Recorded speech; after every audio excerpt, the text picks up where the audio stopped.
فرق طلای زرد، سفید، رزگل و پلاتین چیه؟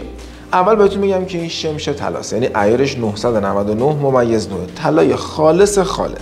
عیار استاندارد طلا توی ایران 18 یا همون 750 است. 750 معنیش اینه که 750 واحد از 1000 واحد باید از این شمش خالص باشه و 250 واحد فلزات رنگی که همون 250 واحد رنگ طلا رو تعیین میکنه.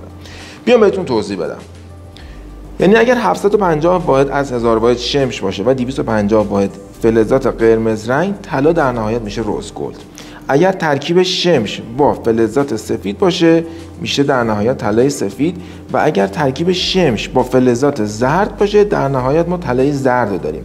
اما پلاتین کلاً از ترکیبات دیگه و فلزات دیگه است. مثلا یکی از ترکیباتش پالادیومه که با پلاتین ترکیب میشه. کلاً یه سری پلاتین رو با طلای سفید اشتباه میگیرن. این فیلم واسه دوستانتون بفرستید.